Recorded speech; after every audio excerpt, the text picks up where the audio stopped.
Hello everyone and I welcome you all on Career Glow, and Career Glow is always happy to help you in your competitive exams.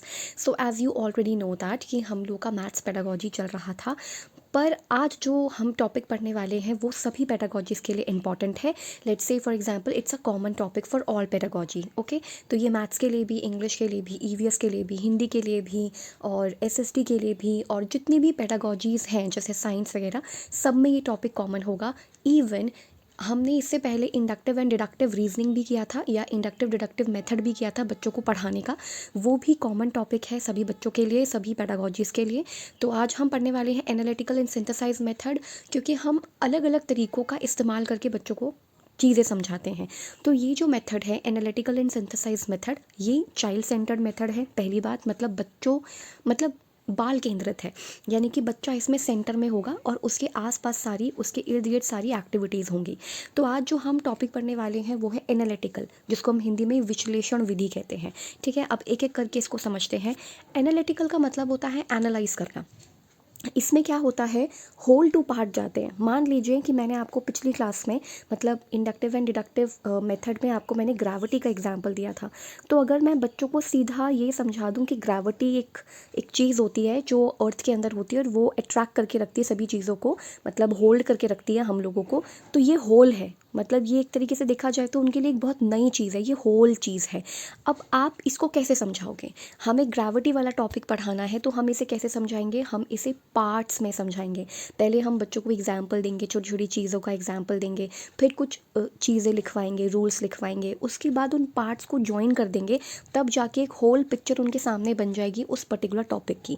तो ये क्या है? Whole two part है. Whole two part का मतलब होता है पूर्ण से अंग की तरफ, यानी कि आप पार्ट्स में तोड़ तोड़ कर जब पढ़ा रहे हो तो उसको हम क्या कहेंगे? एनालिटिकल मेथड कहेंगे. तो होल टू पार्ट कहा जाता है जिसमें ब्रेक डाउन कर दिया जाता है. ब्रेकिंग डाउन ऑफ इंफॉर्मेशन और knowledge to acquire it easily, मतलब ब्रेक डाउन कर दिया जाता है पूरी की पूरी नॉलेज का, तोड़ तोड़ के पढ़ाया जाता है. चंक्स में इन्फॉर्मेशन को तोड़ तोड़ के पढ़ाया जाता है. तो तोड़ तोड़ के पढ़ाना किसी भी टॉपिक को, उसको हम कहते हैं एनालिटिकल मेथड.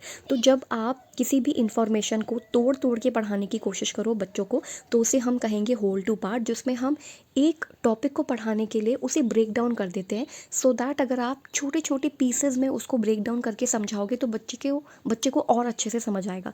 इसी को हम कहते हैं known to unknown. Known to unknown का मतलब है जो नहीं पता है, वहाँ से लेकर के जो पता है वहाँ तक जाना. इसको हम अभी और समझेंगे अच्छे से.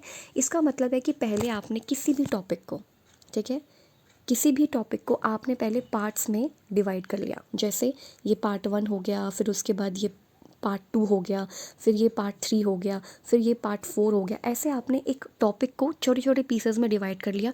उसके बाद इन सारे पॉइंट्स को, इन सारे पार्ट्स को आपने ज्वाइन करके एक होल पिक्चर बना दी, एक होल टॉपिक बना दिया. इसी को हम कहते हैं विश्लेषणात्मक विधि, यानी कि analytical method. So what is the meaning of analytical method? जब कोई भी टीचर बच्चों को कोई भी टॉपिक समझाए, लेकिन उसे पार्ट्स में डिवाइड कर करके समझाए, उसे तोड़ तोड़ के समझाए, उसे हम कहते हैं एनालिटिकल मेथड. सो इसी को हम कहते हैं होल टू पार्ट, यानी कि ब्रेक डाउन कर दो इन्फॉर्मेशन को या फिर नॉलेज को, ताकि बच्चे को बहुत आसानी से समझ आ जाए. और चंक्स ऑफ इन्फॉर्मेशन, लेकिन वो चंक्स कैसी होनी चाहिए? कनेक्टेड होनी चाहिए. कैसी होनी चाहिए? कनेक्टेड. ऐसा ना हो कि आपने छोटे छोटे चंक्स में बांट तो दिया लेकिन उनके बीच में कोई रिलेशन ही नहीं है. ऐसा नहीं होना चाहिए. इन्फॉर्मेशन छोटे छोटे पीसेज में बांट दो. तो तोड़ तोड़ के पढ़ाना किसी भी टॉपिक को क्या कहा जाता है? एनालिटिकल कहा जाता है. इसमें हम अननोन से नोन की तरफ जाते हैं, यानी कि जो अज्ञात चीज़ है उससे ज्ञान ज्ञात, यानी कि जो चीज़ हम जानते हैं वहाँ तक जाते हैं. यानी कि एक तरीके से देखा जाए तो टॉपिक क्या है? ग्रेविटी है, पर आपने उसको क्या किया? तोड़ तोड़ के समझाया. एक पार्ट समझाया, फिर दूसरा पार्ट, उसके बाद जब इसे कंबाइन कर दिया तो क्या हो गया? ये नोन हो गया, क्योंकि अब हमें ये चीज़ें समझ आ गई हैं. पार्ट्स हमें समझ नहीं आते. उसके बाद जब धीरे धीरे एक पार्ट समझा, फिर दूसरा पार्ट, फिर तीसरा पार्ट, और एक होल पिक्चर हमारे सामने आ गई उस टॉपिक की, या उसकी पूरी इन्फॉर्मेशन आ गई, तो वो क्या हुआ? नोन चीज़ हो गई. तो इसमें हम अननोन से नोन की तरफ जाते हैं, एब्स्ट्रैक्ट से कॉन्क्रीट की तरफ जाते हैं, यानी कि जो चीज़ हमें नहीं पता है से लेकर के जो चीज़ हमें पता है, या फिर एक तरीके से देखा जाए तो अननोन से नोन की तरफ. एब्स्ट्रैक्ट, जिसको आप छू नहीं सकते, जिसका रंग रूप आकार नहीं होता, से लेकर के वो चीज़ जिसको आप छू सकते हो, टच कर सकते हो, जिसका रंग रूप आकार होता है, वहाँ तक जाते हैं. फिर जर्नल टू स्पेसिफिक की तरफ जाते हैं. जर्नल का मतलब होता है एक रूल, और या फिर एक होल से लेकर के पार्ट्स की तरफ जाते हैं, स्पेसिफिक चीज़ों की तरफ जाते हैं। और ये सारी चीज़ें ना हमने ऑलरेडी इंडक्टिव डिडक्टिव में इसको एक बार क्या कर लिया था, हमने पढ़ लिया था।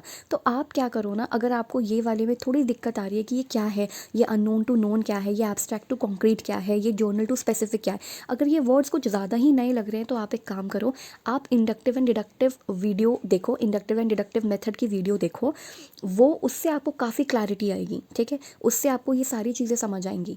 तो मैंने वो मेथड एक साथ नहीं कराया वरना बहुत कन्फ्यूजन हो जाती। तो अगर आपको ये अननोन या नोन में, एब्स्ट्रैक्ट टू कॉन्क्रीट में, जर्नल टू स्पेसिफिक में किसी भी तरह की दिक्कत आ रही है ना, आप वो वाला वीडियो देखो, आपके सारे डाउट्स क्लियर हो जाएंगे। उसके बाद आप ये वाला वीडियो देखो, ठीक है। सो एनालिटिकल मेथड का सिंपल मतलब होता है किसी भी टॉपिक को तोड़ तोड़ के पढ़ाना, सो दैट बच्चा उस टॉपिक को ईजिली एक्वायर कर ले या समझ ले। तो सिंपल आप बस इतना ही समझ लो, इसको तोड़ तोड़ के पढ़ाना किसी भी पार्ट को, मतलब किसी भी टॉपिक को, उसे कहा जाता है एनालिटिकल। ये एक पार्ट हो गया, ये दूसरा पार्ट हो गया, ये तीसरा पार्ट हो गया, ये चौथा पार्ट हो गया, और उसके बाद एक बड़ा सा टॉपिक आपने, मतलब सभी पार्ट्स को आपने जब ज्वाइन करा, अभी तो आपने पार्ट्स में तोड़ा है, ये आपने मान लो कि ये बहुत बड़ा टॉपिक है। एक टॉपिक है फूड, एग्जाम्पल ले लेते हैं, एक टॉपिक है फूड, ठीक है। तो फूड जो है वो एनिमल से मिलते हैं, तो आपको मान लो कि 5th क्लास में या 4th क्लास में आपको बता दिया कि फूड जो है हमें एनिमल बेस्ड भी होते हैं, फूड्स और प्लांट से भी हमको मिलते हैं। उसके बाद नेक्स्ट क्लास में यानी कि 6th क्लास में आपको समझा दिया कि फूड में बहुत सारे न्यूट्रिएंट्स होते हैं, हमें किस किस चीज़ों के लिए ज़रूरत होती है। फिर 7th क्लास में आपने और फूड से रिलेटेड कुछ बता दिया। फिर 11th क्लास में या 10th क्लास में मान लो आपने फूड से ही रिलेटेड और थोड़ी सी चीज़ें बता दी। तो ये क्या है, पार्ट्स हैं, ये इसके छोटे छोटे पार्ट्स हैं। ये छोटे छोटे पार्ट्स जो हैं, अब इसको किया जाएगा सिंथेसाइज। छोटे छोटे पार्ट्स में बांट दिया, आधा सेक्शन इस क्लास में पढ़ लिया, आधा सेक्शन इस क्लास में, आधा सेक्शन इस क्लास में, आधा सेक्शन इस क्लास में। अब क्या हुआ, एक टाइम आया कि आपने इन सब टॉपिक्स को मिला दिया। अब आपने ये टॉपिक प्लस ये टॉपिक प्लस ये टॉपिक प्लस ये टॉपिक, आपने इसको सिंथेसाइज कर दिया। अब आपके सामने पूरी की पूरी पिक्चर आ गई है फूड टॉपिक से रिलेटेड। अब आपको फूड के बारे में सब कुछ पता है, क्योंकि आपने जितना सीखा था, जितना छोटे छोटे पार्ट्स में चीज़ें सीखी थी, अब आपने उसको कंबाइन कर दिया। तो ये क्या है, पार्ट टू होल है, यानी कि पार्ट से एक ये वाला पार्ट, ये वाला पार्ट, ये वाला पार्ट, ये वाला पार्ट से आप एक होल की तरफ चले गए हो। अब आपके सामने पूरी पिक्चर है। तो ये क्या है, अंश से पूर्ण की ओर, यानी कि आपने पार्ट्स को जोड़ जोड़ के पढ़ा दिया। तो जब भी आप चीज़ों को तोड़ तोड़ के, किसी भी बहुत बड़े टॉपिक को तोड़ तोड़ के पढ़ाते हो, तो वो क्या है, एनालिटिकल। लेकिन किसी टॉपिक को आप जोड़ जोड़ के पढ़ाते हो, टू मेक एसोसिएशंस या कनेक्शन बना बना के पढ़ाते हो, समराइज कर देते हो, कंक्लूजन निकाल लेते हो नोन से। देखो पार्ट्स जो हैं अब नोन है हमारे लिए, क्योंकि हमें समझ आ गए। तो पार्ट से हम एक अननोन की तरफ जाते हैं, पूरी पिक्चराइजेशन हमारे सामने आ चुकी है। कॉन्क्रीट से हम एब्स्ट्रैक्ट की तरफ जाते हैं, स्पेसिफिक से हम जर्नल की तरफ जाते हैं। यहाँ पे देखो क्या था, एब्स्ट्रैक्ट टू कॉन्क्रीट था, ठीक है। यहाँ पे क्या है, कॉन्क्रीट टू एब्स्ट्रैक्ट, यहाँ पे स्पेसिफिक टू जर्नल है, यहाँ पे जर्नल टू स्पेसिफिक था। तो आप यही सब चीज़ें समझो कि आप नोन चीज़ों से आप अननोन की तरफ जाओगे। पार्ट्स आपके लिए नोन है, अब आप उसको एक पूरा अच्छे से उसको मिक्स करके, मतलब उनको प्लस करके सारे पार्ट्स को समझोगे, तो वो आप अननोन की तरफ जाओगे। जो चीज़ आपको नहीं पता है वहाँ तक पहुँच जाओगे। कंक्रीट से जो आप जानते हो वो कंक्रीट चीज़ें हैं, वो आपने देखी हुई हैं, ठीक है। उसके बाद आप एब्स्ट्रैक्ट पे जाओगे, स्पेसिफिक से जर्नल की तरफ जाओगे। तो ये होता है। सो बेसिकली इतना समझ लो कि जब भी आपको बच्चों को पढ़ाना हो, चाहे कोई भी क्लास का बच्चा हो, आपने अगर बच्चे को पढ़ने में कोई दिक्कत आ रही है, तो आप क्या करो, उसे सबसे पहले तो एनालाइज होगा, पहले ए होगा, उसके बाद एस होगा, ठीक है। कहने का मतलब है कि पहले एनालाइज होगा, फिर ही सिंथेसाइज होगा। पहले आप किसी भी टॉपिक को छोटे छोटे पार्ट्स में डिवाइड करोगे, तभी आप जोड़ोगे। देखो पहले आपने क्या किया, पार्ट्स में डिवाइड करा, मतलब आपने एक ये पार्ट, एक ये पार्ट, एक ये पार्ट, उसके बाद आपने इनको जोड़ दिया, यही सिंथेसाइज है। So first we need to analyse, पहले तो हमें एनालाइज करना होगा सारी चीज़ों को। एनालाइज का मतलब ये होता है कि सिंपल वे में हमने पहले तोड़ना पड़ेगा चीज़ों को, then we need to synthesize, उसके बाद हमने उसको जोड़ जोड़ के पढ़ाना होगा। What we have learn so far, तो अब तक हमने जितना भी पढ़ा है, सबसे पहले आपको उसको तोड़ तोड़ के हर एक टॉपिक को पढ़ाना होगा। उसके बाद आप उसको जोड़ दो, ठीक है। जोड़ जोड़ के बच्चों के सामने एक पूरा पिक्चर रखो। और ये बोथ ही क्या है, चाइल्ड सेंटर्ड हैं। सो मेरे ख्याल से आपको ये सब समझ आ गया होगा। Analytical and synthetic method, synthesise method समझ आ गया होगा। पहले हमेशा आप एनालाइज करते हो, तोड़ते हो चीज़ों को, उसके बाद जोड़ जोड़ के आप पढ़ाते हो।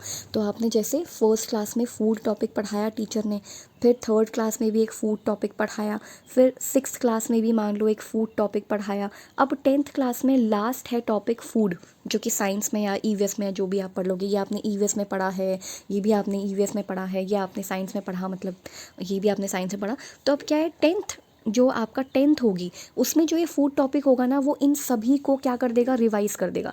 अब तक आपने फर्स्ट थर्ड सिक्स्थ क्लास में जितना भी पढ़ा है फूड रिलेटेड, वो सब कुछ 10th क्लास में रिवाइज हो जाएगा, क्योंकि ये सारे पार्ट्स को वहाँ पे जोड़ दिया जाएगा और वो 10th क्लास का आपको फूड चैप्टर समझ आ जाएगा। तो ये क्या है, जब आप जोड़ जोड़ के पढ़ाओगे, आप बच्चों को याद दिलाओगे, देखो आपने इस क्लास में ऐसा पढ़ा था, आपने बचपन से ऐसा पढ़ते हुए आ रहे हो आप, तो आपने जोड़ जोड़ के पढ़ाया, तो दैट इज़ सिंथेसाइज। और जब आप तोड़ तोड़ के किसी पार्ट को पढ़ा रहे हो, दैट इज़ एनालाइज। ठीक है, उसको एनालाइज कहते हैं। पहले एनालाइज होगा हमेशा, पहले चीज़ें तोड़ तोड़ के समझाओगे, उसके बाद आप जोड़ जोड़ के समझाओगे, और वो सारे पार्ट्स एक दूसरे से लिंक्ड होने चाहिए, कनेक्टेड होने चाहिए। बस इतनी सी चीज़ मैं आपको समझा रही थी। ये सिर्फ पेडागोजी मैथ्स के लिए ही नहीं, बल्कि सारे पेडागोजीज के लिए इम्पॉर्टेंट है। तो अब मिलते हैं नेक्स्ट क्लास में एक दूसरे टॉपिक के साथ, और जो दूसरा टॉपिक होगा वो भी आपको जल्दी पता चल जाएगा नेक्स्ट क्लास में। तो तब तक के लिए आप पढ़ो, ठीक है। Keep learning and keep discerning and keep watching my videos. और कोई भी अगर डाउट होता है तो कमेंट सेक्शन में पूछ लो, ठीक है। और उसको पढ़ के रखना, बार बार रिवीजन कर लेना, क्वेश्चंस लगा लेना, इजीली आपका सीटेट हो जाएगा। ओके, सो मिलते हैं नेक्स्ट वीडियो में। सो लर्नर्स, अगर आपको ये लेसन अच्छा लगा हो तो आप इस चैनल को लाइक कर सकते हैं, इस वीडियो को लाइक कर सकते हैं, और आप चैनल को सब्सक्राइब कर लीजिए, सो दैट आपको ऐसी ही इन्फॉर्मेटिव वीडियोज़ हमेशा मिलती रहें। So keep learning and keep discerning and keep watching my videos. Thank you so much.